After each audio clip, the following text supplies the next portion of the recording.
Hey, Reddit. I'm Tim. I've been married to Candy for 5 years, and until recently, I thought I had a great life. I work as an IT professional and just hit a major milestone in my career. Everything seemed to be falling into place, but now I'm questioning everything. This all started a couple of months ago after a camping trip she took with some friends from her job, including my boss, Jake. Candy and I have always been pretty open with each other, or at least that's what I believed. But when she came back from that trip, she wasn't the same.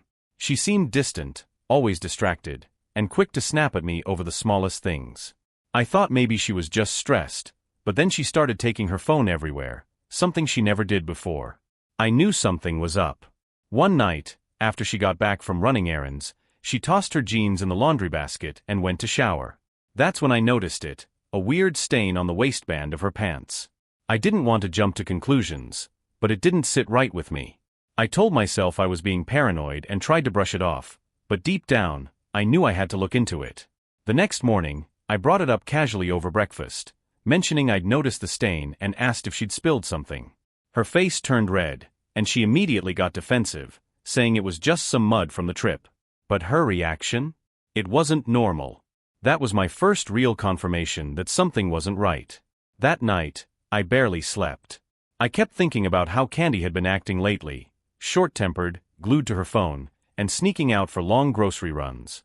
I decided I needed help, so I called a lawyer the next day to explore my options and hired a private investigator to figure out what was really going on. After hiring the private investigator (PI), I felt a little more in control, but it didn't make the pit in my stomach go away. I couldn't shake the feeling that Candy was lying to my face. The PI suggested I start paying attention to her schedule and jotting down anything that seemed odd. I didn't think it would help, but I did it anyway. Candy's behavior only got more bizarre. She suddenly started working late, which she never used to do. When I asked her about it, she'd roll her eyes and say something like, "I'm trying to help us get ahead financially, Tim. You're always complaining about how we should save more." That shut me up at the time, but the truth is, we've never had money problems. I've been making great money, and she only works part-time. It just didn't add up. One day, she dropped another bomb. Out of nowhere, she told me she'd picked up a gig waitressing at an upcoming party.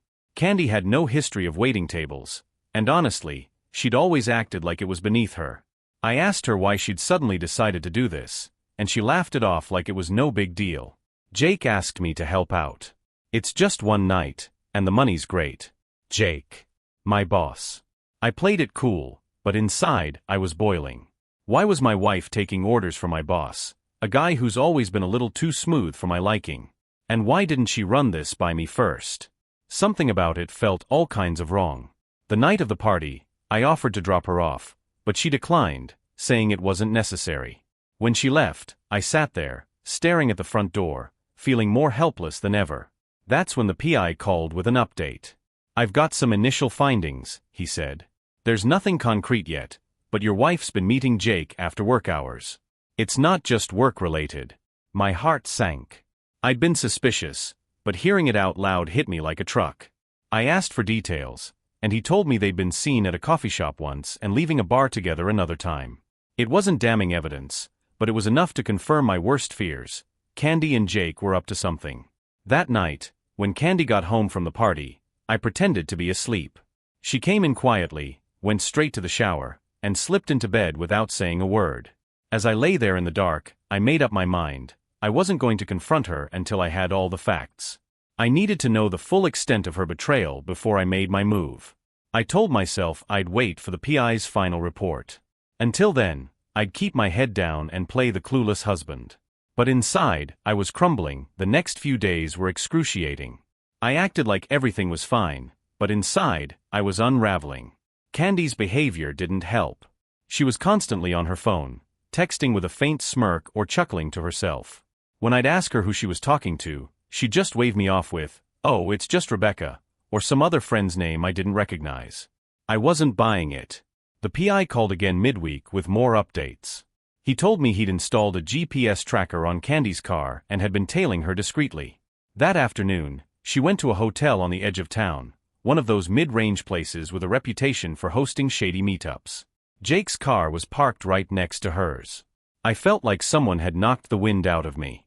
I didn't even ask how long she stayed. Just the thought of her meeting Jake at a hotel while I was sitting at my desk, grinding away at work, made me sick to my stomach. I wanted to call her right then and there and demand answers, but I knew I had to stay calm.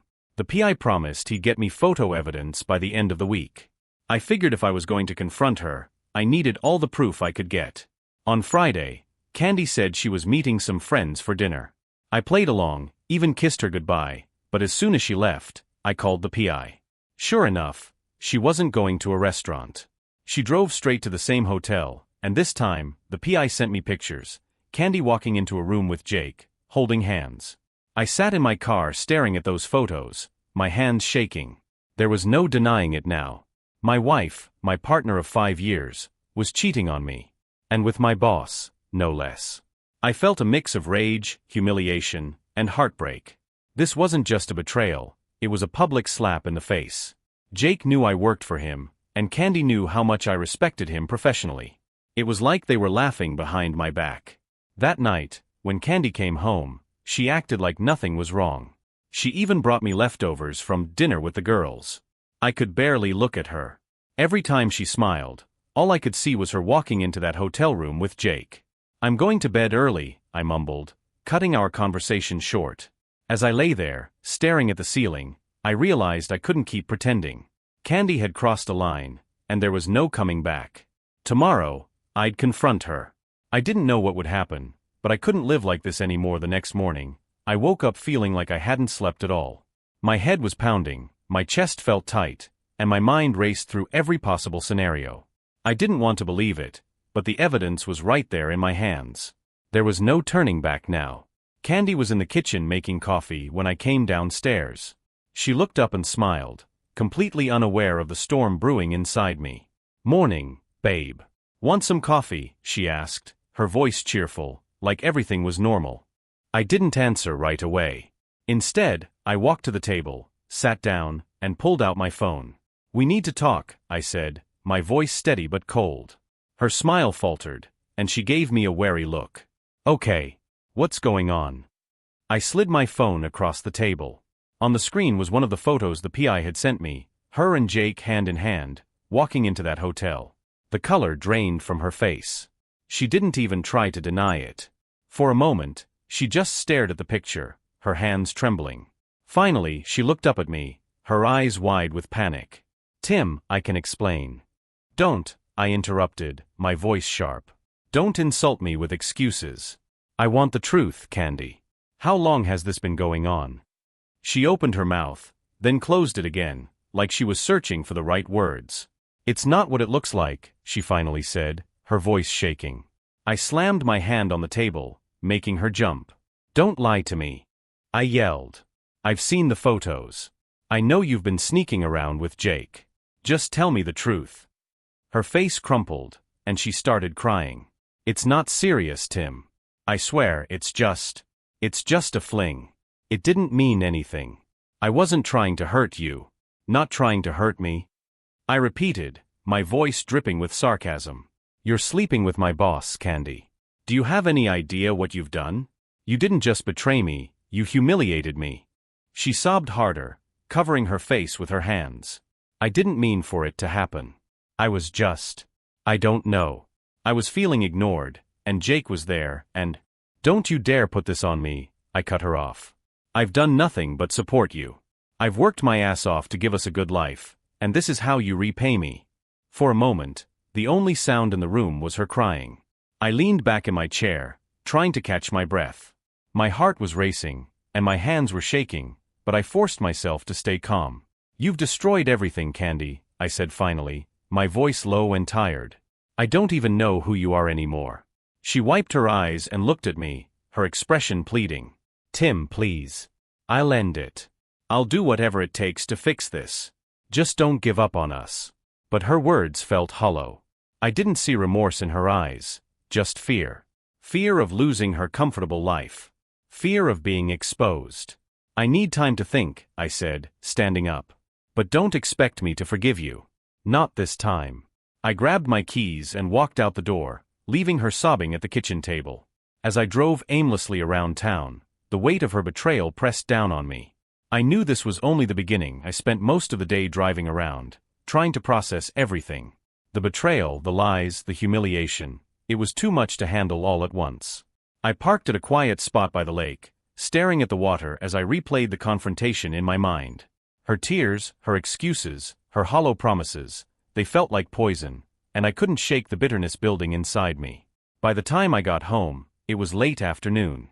Candy was in the living room, sitting stiffly on the couch, her eyes red and swollen from crying. She looked up when I walked in, but I ignored her and went straight to the bedroom. I needed space, and I wasn't ready to face her again. But Candy wasn't about to give me that space. She followed me into the room, hesitating at the door like she wasn't sure if she should come in. "Tim," she said quietly, "can we please talk?" I sighed and turned to face her. "What more is there to say, Candy? You've already said it all. You cheated.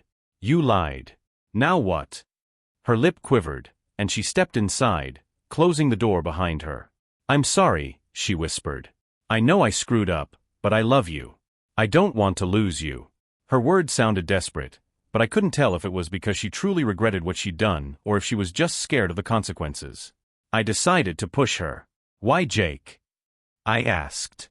"Out of all the people in the world, why did it have to be my boss? Do you have any idea what this could do to my career?" She looked down, twisting her hands nervously. "It wasn't about him being your boss," she said softly. "It just happened.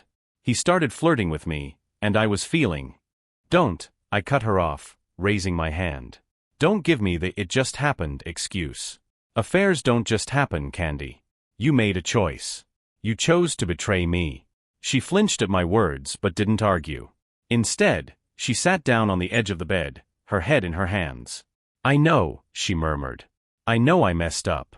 I don't deserve your forgiveness, but I want to make things right. Please, Tim. Just tell me what to do." Her desperation felt more manipulative than sincere, and it only made me angrier. I grabbed a duffel bag from the closet and started throwing clothes into it. "What are you doing?" she asked, panic creeping into her voice. "I'm leaving," I said bluntly. "I need some time away from you. Don't call me, don't text me. I'll figure out what to do next, but right now, I can't even look at you." She started crying again, but I didn't stop. When my bag was packed, I grabbed my keys and walked to the door. Before I left, I turned back to her one last time. "You didn't just betray me, Candy," I said, my voice trembling with emotion. "You betrayed everything we built together. I hope it was worth it." With that, I walked out, slamming the door behind me. As I drove away, I felt a strange mix of sadness, anger, and relief. I didn't know where I was going, but I knew one thing for sure: I couldn't go back to the life I'd been living. Not with Candy. Not after this. I spent most of the day driving around, trying to process everything. The betrayal, the lies, the humiliation. It was too much to handle all at once. I parked at a quiet spot by the lake, staring at the water as I replayed the confrontation in my mind. Her tears, her excuses, her hollow promises, they felt like poison, and I couldn't shake the bitterness building inside me. By the time I got home, it was late afternoon. Candy was in the living room, sitting stiffly on the couch, her eyes red and swollen from crying. She looked up when I walked in, but I ignored her and went straight to the bedroom. I needed space, and I wasn't ready to face her again. But Candy wasn't about to give me that space. She followed me into the room, hesitating at the door like she wasn't sure if she should come in. "Tim," she said quietly, "can we please talk?" I sighed and turned to face her. "What more is there to say, Candy? You've already said it all. You cheated. You lied. Now what?" Her lip quivered, and she stepped inside, closing the door behind her. "I'm sorry," she whispered. "I know I screwed up, but I love you. I don't want to lose you." Her words sounded desperate, but I couldn't tell if it was because she truly regretted what she'd done or if she was just scared of the consequences. I decided to push her. "Why Jake?" I asked. "Out of all the people in the world, why did it have to be my boss? Do you have any idea what this could do to my career?" She looked down, twisting her hands nervously. "It wasn't about him being your boss," she said softly. "It just happened. He started flirting with me, and I was feeling—" "Don't," I cut her off, raising my hand. "Don't give me the 'it just happened' excuse. Affairs don't just happen, Candy. You made a choice. You chose to betray me. She flinched at my words but didn't argue. Instead, she sat down on the edge of the bed, her head in her hands. I know, she murmured. I know I messed up. I don't deserve your forgiveness, but I want to make things right. Please, Tim. Just tell me what to do. Her desperation felt more manipulative than sincere, and it only made me angrier. I grabbed a duffel bag from the closet and started throwing clothes into it. What are you doing? She asked, panic creeping into her voice. I'm leaving, I said bluntly. I need some time away from you. Don't call me, don't text me. I'll figure out what to do next, but right now, I can't even look at you. She started crying again, but I didn't stop. When my bag was packed, I grabbed my keys and walked to the door. Before I left, I turned back to her one last time.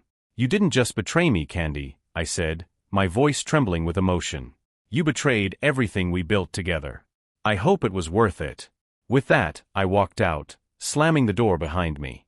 As I drove away, I felt a strange mix of sadness, anger, and relief. I didn't know where I was going, but I knew one thing for sure. I couldn't go back to the life I'd been living. Not with Candy. Not after this. The next morning, I met with the divorce attorney. I handed over all the evidence the private investigator had gathered, photos, timestamps, everything. My lawyer, a sharp, no-nonsense guy named Greg, flipped through the files with a grim expression. This is a lot, he said finally. Tim, this isn't just infidelity. This is malicious. If she tries to fight for anything in court, this evidence is going to bury her. That gave me some small comfort, but it didn't take away the sting of what Candy had done. Greg laid out the process, filing papers, dividing assets, and possibly fighting for alimony or property rights. It's not going to be quick or easy, he warned, but we'll make sure you come out of this with your dignity intact. Next, I contacted HR at work. That conversation was even harder. Jake wasn't just my boss. He was the guy I'd trusted to mentor me, someone I'd looked up to. Now I had to report him for having an affair with my wife. I sat in the sterile HR office, staring at the woman across the desk. This is a personal matter, I began, but it's also a workplace issue. My boss, Jake, he's been having an affair with my wife. And there's evidence to back it up. Her eyebrows shot up, and she immediately started taking notes. Do you feel this has impacted your work environment? Absolutely, I said. How could it not? He's been putting on a friendly face while undermining me in the worst way possible. I can't work under someone like that. She nodded, her face serious. This will be investigated thoroughly. If there's evidence, we'll take action. Hearing that gave me a sliver of hope. At least Jake wouldn't get to walk away scot-free. That evening, I finally went back home to pack more of my things. Candy was there, waiting for me in the living room. She looked terrible, disheveled, red-eyed, like she hadn't slept since I left. For a split second, I felt a pang of pity. But then I remembered the photos, the lies, and the betrayal, and the pity vanished. Tim, she said, standing as I walked in. We need to talk. Please. I set my duffel bag down and crossed my arms. Talk about what, Candy? How you lied to me. How you humiliated me with Jake, and God knows how many other men. She flinched at my words. I know I messed up, she said, her voice trembling. But I want to fix this. I'll go to therapy. I'll do whatever it takes. Just give me a chance to make it right. I shook my head. You don't get it, do you? There's no fixing this, Candy. You didn't just cheat, you destroyed everything. Our trust, our marriage, our future. It's gone. Her face crumpled, and she sank back onto the couch, sobbing. I don't know why I did it, she cried. I was stupid and selfish. But I love you, Tim. I don't want to lose you. Her words felt hollow, like an echo of all the promises she'd broken. If you loved me, you wouldn't have done this, I said coldly. You don't love me, Candy. You love what I can give you. But that ends now. I grabbed my duffel bag and headed for the door. She called after me, her voice desperate. Please, Tim. Don't give up on us.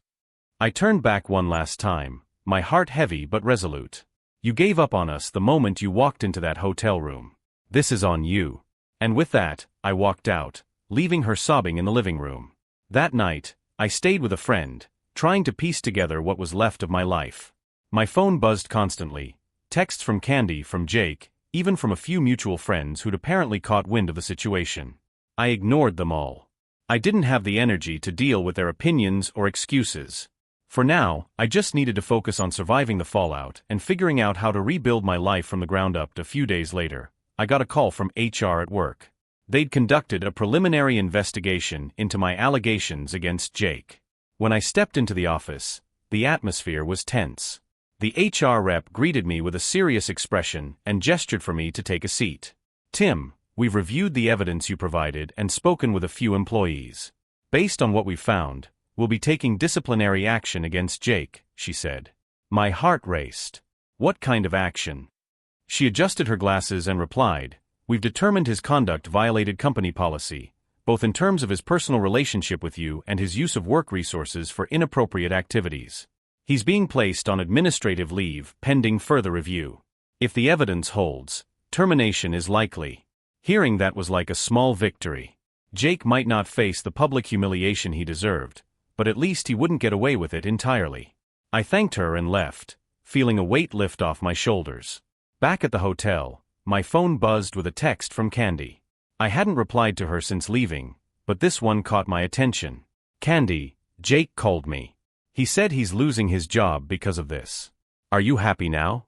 I stared at the screen, my jaw tightening. Her gall was unbelievable. Me, happy? No. But actions have consequences. Maybe you should have thought about that before you both betrayed me. Her reply came quickly, but I didn't bother reading it. I was done engaging with her manipulations. That evening, I got another call, this time from Jake. For a moment, I debated ignoring it, but curiosity got the better of me. "Tim," he started, his voice laced with forced calm. "We need to talk." "We don't have anything to talk about, Jake," I said coldly. "You ruined my marriage and jeopardized my career. What more could you possibly have to say?" He sighed, and for a moment, he sounded almost regretful. "Look, I know I messed up. I shouldn't have let things get this far. But firing me? Was that really necessary?" I laughed bitterly. "Necessary? Jake, you slept with my wife. You used company time and resources to cover it up. You brought this on yourself." There was a long pause before he replied, "I guess I deserved that. But Tim, you've made your point. Isn't that enough?" "No," I snapped. "It's not enough. Not even close. You don't get to wreck my life and walk away unscathed." Before he could respond, I hung up. I didn't need to hear his excuses or attempts at damage control. Word of the affair spread quickly, as things like this tend to do. It started small, side glances and whispers at work, but soon it seemed like everyone in our circle knew. Friends, neighbors, even Candy's family reached out, each with their own take on the situation. Candy's parents called me, mortified. Her mom cried, apologizing for what her daughter had done, while her dad awkwardly tried to keep things civil. I told them I appreciated their concern but made it clear I wasn't interested in reconciliation. "She made her choice," I said firmly. "Now I'm making mine." Not everyone was so understanding. A few mutual friends tried to mediate, suggesting I was overreacting or that I should hear Candy out. Those conversations didn't last long. "You weren't the one betrayed," I told one particularly persistent friend. "Until you've been in my shoes, keep your advice to yourself." Despite the chaos, a surprising number of people reached out in support. Colleagues I barely knew offered kind words, and a few close friends stepped up to help me navigate the mess.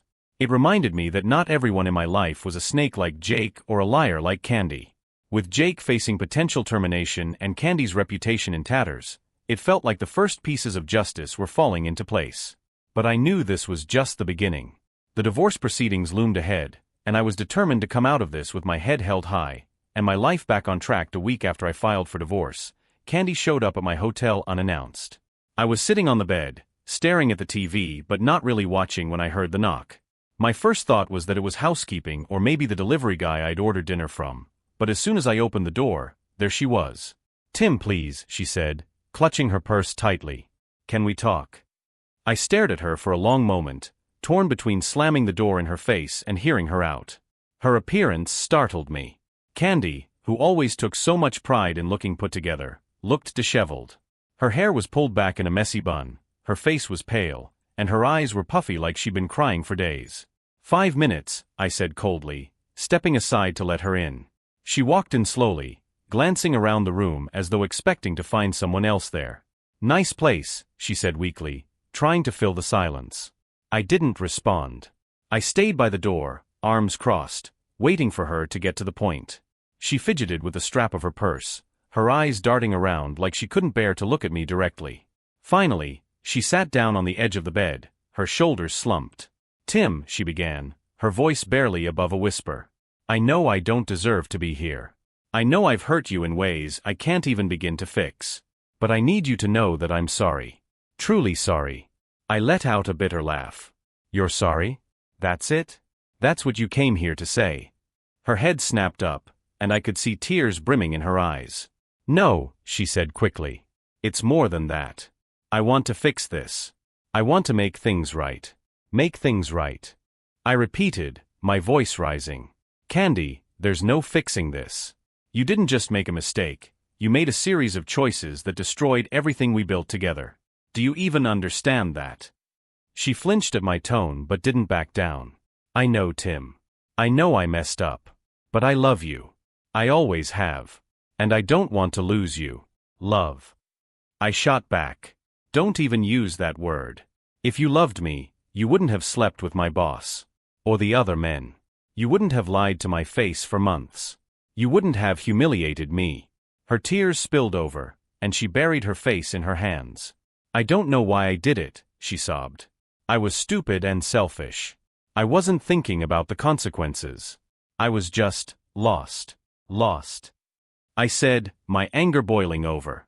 "You weren't lost, Candy. You were deliberate. You didn't just trip and fall into Jake's bed, or anyone else's. You made a choice every single time. So don't come here trying to play the victim." She looked up at me, her face streaked with tears. "I'm not trying to be the victim," she said, her voice trembling. I don't know what to do. I can't lose you, Tim. Please. I'll do whatever it takes. Therapy, counseling, whatever you want. Just don't give up on us." I shook my head, pacing the room to keep from exploding. "There is no us anymore, Candy. You killed it. And you didn't just betray me, you betrayed yourself. You threw away our marriage for what? A fling? A thrill?" "I don't know," she cried, standing up. "I don't know why I did it. But I know I still love you, and I'm begging you to give me a chance to prove it." Her words hung in the air, heavy and desperate. For a moment, I almost felt sorry for her. Almost. "I can't do this," I said finally, my voice flat. "I can't live with someone I can't trust. You've lied to me, betrayed me, and humiliated me in ways I can't even begin to process. There's no coming back from that." She took a step toward me, her eyes pleading. "Tim, please. Just think about it. We've been through so much together. Don't throw it all away." I took a deep breath, forcing myself to stay calm. "You already threw it away, Candy. And now you have to live with the consequences." For a moment, she just stood there, staring at me like she couldn't believe what she was hearing. Then she sank back onto the bed, her shoulders shaking as she sobbed uncontrollably. I turned away, unable to watch her fall apart. "You should go," I said quietly. She didn't move. "Candy," I said, more firmly this time. "Go." She stood up slowly, wiping her face with the back of her hand. "If I leave now, is it really over?" she asked, her voice barely audible. "It's been over," I said, my tone final. She hesitated for a moment, then nodded and walked to the door. As she stepped out into the hallway, she turned back one last time. "I'm sorry, Tim," she said, her voice breaking. "I really am." I didn't respond. I closed the door and locked it behind her. Then I sat down on the bed, feeling the weight of everything crash down on me. Candy was gone, but the pain she'd left behind was still there, raw and unrelenting. I knew this wasn't the end of the story, not yet. But for the first time, I felt like I was finally taking control of my own life. The days after Candy's visit felt strangely quiet. She stopped calling and texting, and for the first time in weeks, I felt a sliver of peace. But it didn't last long. Jake's termination was finalized, and word spread quickly through the company. One of my co-workers, Susan, pulled me aside. "You must be relieved he's gone," she said, her voice low. "Relieved isn't the word I'd use," I muttered.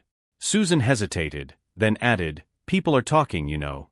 About what happened. Some are saying you're the reason Jake got fired. That stung, but I wasn't surprised. I'd expected fallout. I just did what I had to do, I replied, keeping it short. At home, or rather the hotel, Candy sent a single text. Candy, I signed the divorce papers. It was the closure I needed. Seeing her name pop up didn't spark the anger or sadness I'd felt before. It just felt final. Me, thank you. With Jake gone and the divorce in motion, I could finally focus on rebuilding. It wasn't easy, but I took comfort in knowing I'd stood up for myself. Candy's chapter in my life was over, and for the first time in a long time, I felt ready to start a new one. After Candy signed the divorce papers, I expected to feel a huge sense of relief, but instead, I felt empty. The life I had built, the marriage I thought was solid, was gone, and I was left standing in the rubble, trying to figure out what came next. To distract myself, I threw myself into work. With Jake gone, the tension in the office eased considerably. My co-workers, who had been walking on eggshells during the fallout, started treating me like normal again. My new manager, a no-nonsense but fair guy named Mark, seemed eager to help me get back on track.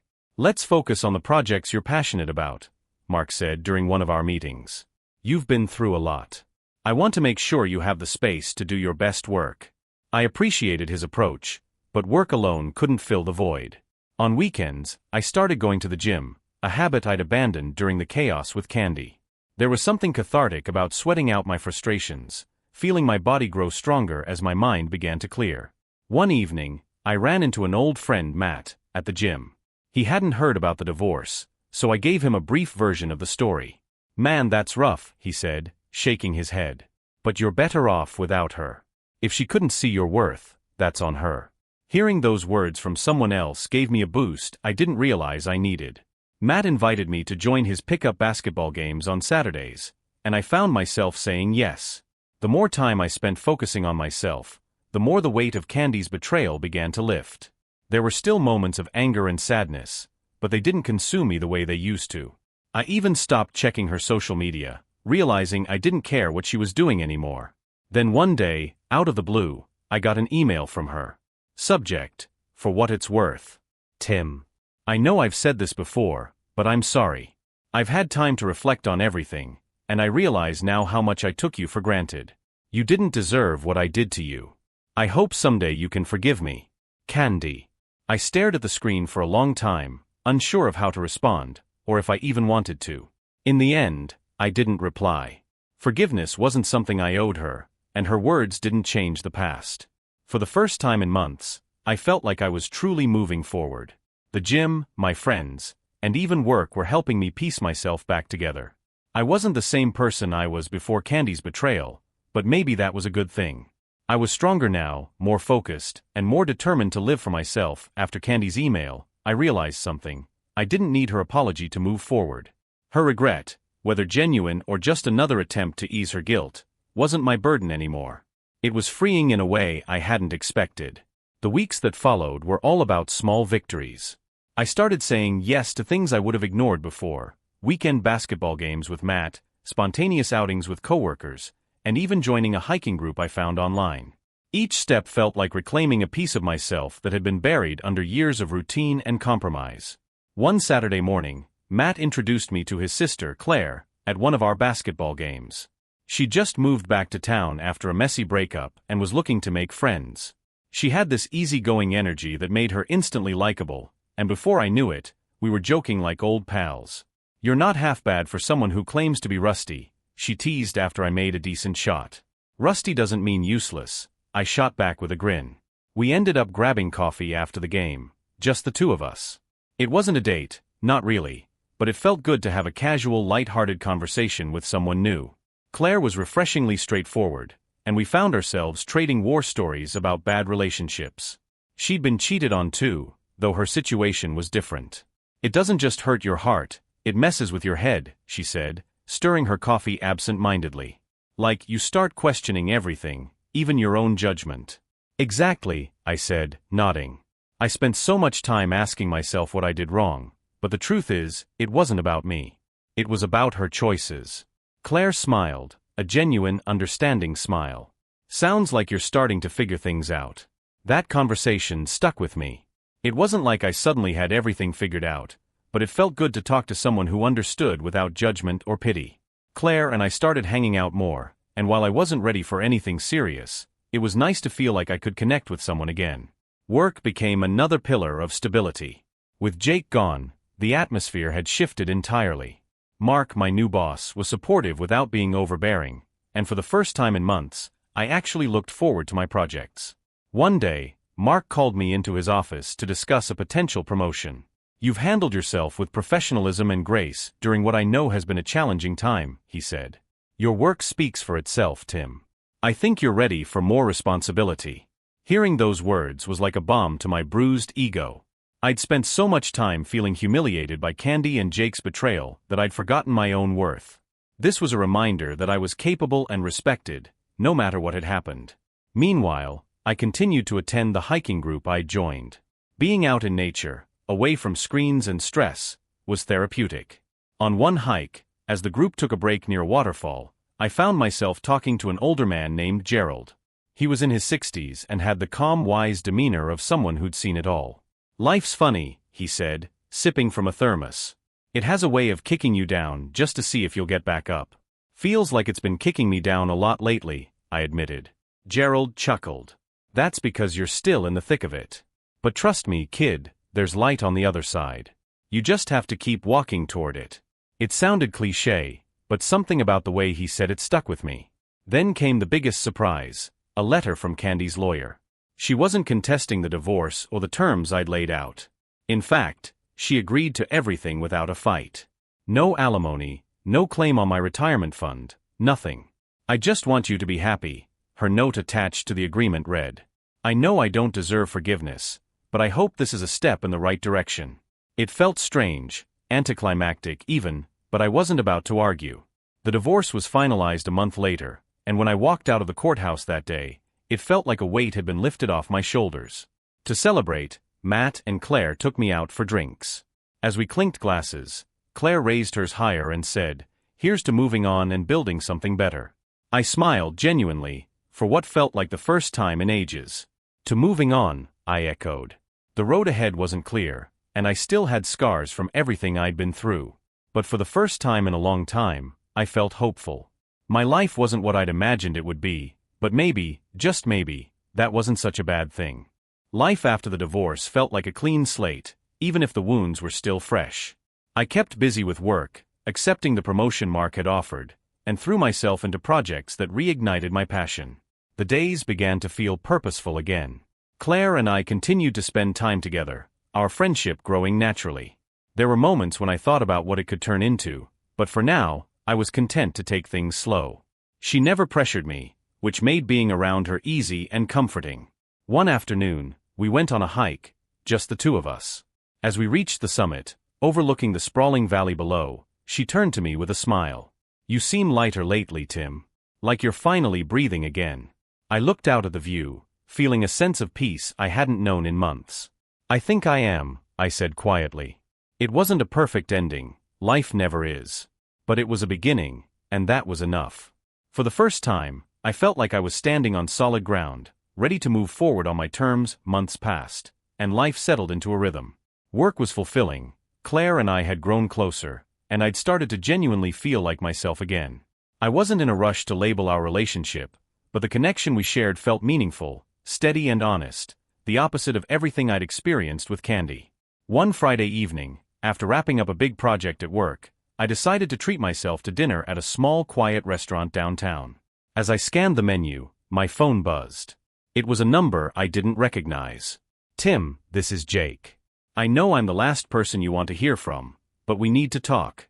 I wouldn't reach out if it weren't important. Please meet me. I'll explain everything."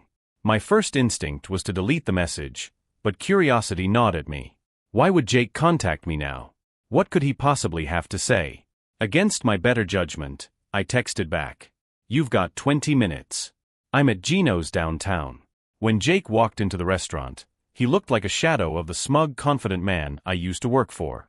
His hair was disheveled, his shirt wrinkled, and his eyes darted nervously as he approached my table.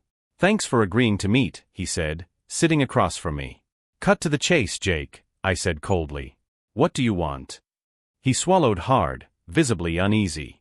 Tim, you need to know the truth about what happened with Candy. It's not what you think. I leaned back, crossing my arms. You slept with my wife, lied to my face, and used company time to do it. What else is there to know? Jake shook his head. It's more complicated than that. I wasn't just having an affair with Candy. I was investigating her. I stared at him, stunned. Investigating her? What the hell are you talking about? He leaned forward, lowering his voice. I didn't tell you this before, but Candy approached me at work months before anything happened. She was fishing for information about you. At first, I thought it was harmless, just her being curious about your career. But then she started asking pointed questions about your projects, your salary, even your personal life. My stomach tightened. Why would she care about that? Jake hesitated, then pulled out his phone and slid it across the table. On the screen was a series of emails between Candy and someone named Alex Delaney. Candy, I'll get the numbers you need by the end of the week. Tim's company is about to launch a huge project. If we move quickly, we can beat them to market. I felt like the floor had dropped out from under me. What is this? I demanded, my voice shaking. She was working with a competitor, Jake said grimly. She used her relationship with you to steal confidential information. That's why I started getting involved with her. It wasn't about love or attraction. I was trying to figure out what she was up to. I couldn't believe what I was hearing. And you didn't think to tell me this before? Instead, you slept with her and let me think it was just an affair. Jake winced. I know I handled it wrong. I thought I could manage it on my own. But then things spiraled out of control. She started blackmailing me, threatening to tell my wife if I didn't keep quiet. I lost control of the situation, Tim. And I'm sorry. I sat there, stunned into silence. My mind raced, piecing together everything I thought I knew about Candy. The late nights, the sudden interest in my work, her constant secrecy, it all fit. So, what do you want from me? I asked finally, my voice cold. Jake looked genuinely desperate. I want to make things right. I've already sent this evidence to your company. Candy's actions put them at risk, and they deserve to know. But I thought you should hear it from me first. That night, I barely slept. Jake's revelation had turned my world upside down all over again. Candy hadn't just betrayed me as a husband, she'd used me as a pawn in her scheme. The love I thought we'd shared had been nothing more than a cover for her manipulation. The next morning, I contacted Mark and explained what I'd learned.